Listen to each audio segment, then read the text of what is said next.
They called him the clay pigeon of the underworld.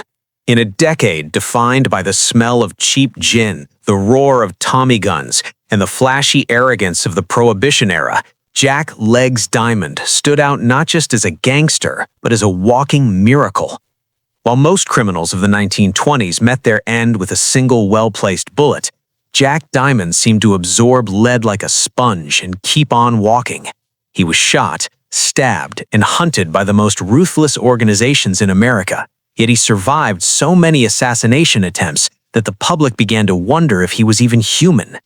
This is the real, unvarnished story of a man who lived his life on the edge of a knife and somehow managed to dance across the blade for years. The world of 1920s New York was a powder keg of opportunity and violence. When the 18th Amendment banned alcohol, it didn't stop people from drinking. It simply handed the keys of the economy to men like Jack Diamond. Jack wasn't a hulking brute or a silent mastermind. He was a slender, sharp-featured man with a love for high-end tailoring and a talent for movement. His nickname, Legs, didn't come from a glamorous Hollywood origin.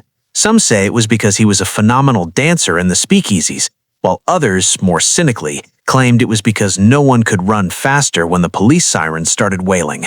Regardless of the origin, the name stuck, and it came to represent a man who was always one step ahead of the grave.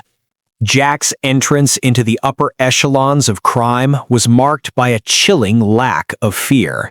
He started as a small-time thug with the Hudson Dusters, but he soon realized that the real money lay in the shadow of the great brain of Broadway, Arnold Rothstein. Under Rothstein's tutelage, Jack learned the mechanics of the underworld, but he lacked his mentor's patience and cold calculation. Jack was a firebrand. He was aggressive, unpredictable, and possessed a streak of independence that made him a nightmare for the established crime syndicates. He didn't want a seat at a table. He wanted the whole room. As the 1920s roared toward their peak, Jack Diamond became the ultimate freelancer of the underworld. He hijacked trucks belonging to other bootleggers, including the terrifying Dutch Schultz. This was an era where loyalty was a currency, but Jack was bankrupt in that department. He was a lone wolf who preyed on other predators. This independence is what earned him his reputation as the most shot-at man in America. The underworld grew tired of his interference, and the hits started coming with terrifying frequency. The first major attempt on his life occurred in 1924. He was ambushed and riddled with bullets, yet days later he was sitting up in a hospital bed, smoking a cigar and joking with the nurses.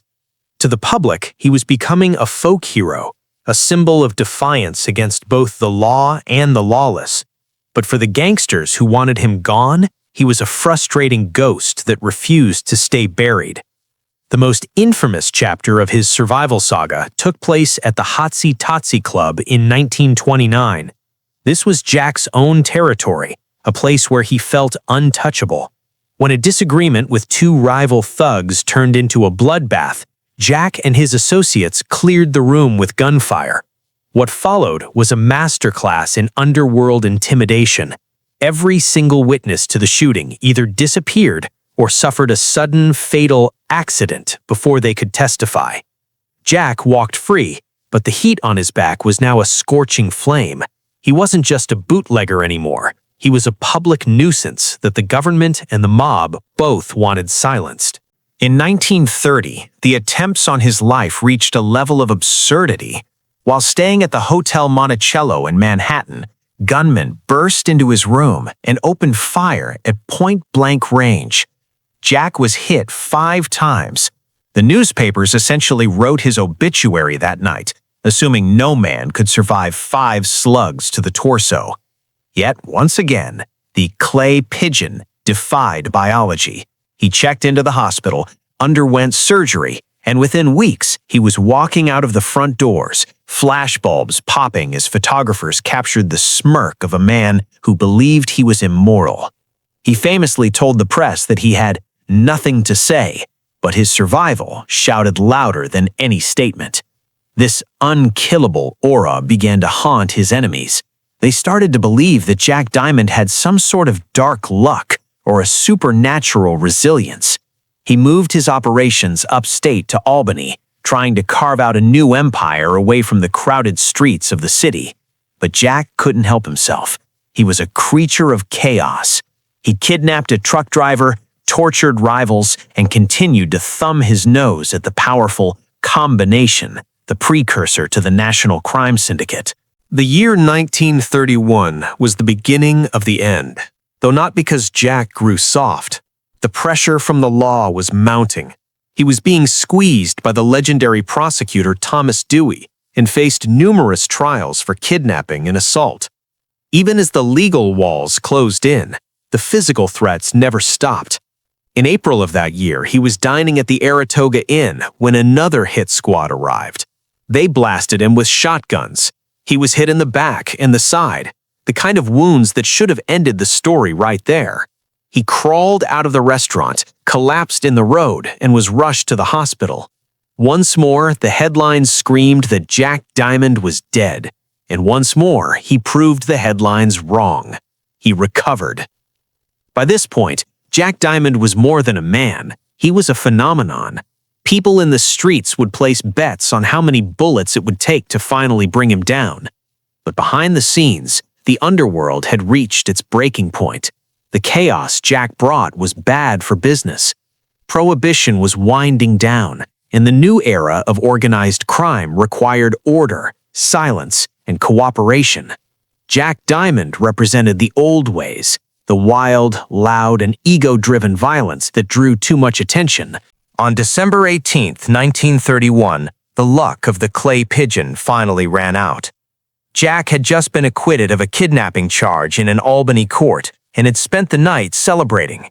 He was drunk, exhausted, and finally, for the first time in years, he was alone. He was staying in a rooming house on Dove Street. While he lay in a deep, alcohol-induced sleep, two men entered his room. They didn't use a Tommy gun from a distance or try to ambush him in a crowded club. They walked up to his bed, held his head still, and fired 3 bullets into his brain at point-blank range.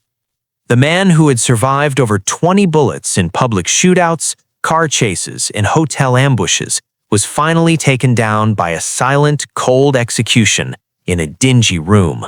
The irony was lost on no one. Jack Diamond wasn't killed by a superior gunman or a grand conspiracy. He was killed because he finally stopped moving. The legacy of Jack Diamond is a strange one. He wasn't a good man by any stretch of the imagination. He was a thief, a murderer, and a traitor to his own kind. However, his story remains one of the most informative windows into the human psyche of that era. He represented the desperate, flashy, and indestructible spirit of the Roaring Twenties.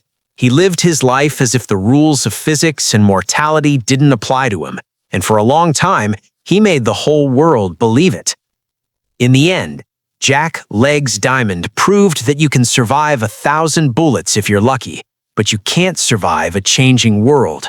When the underworld moved from chaos to the syndicate, men like Jack became relics.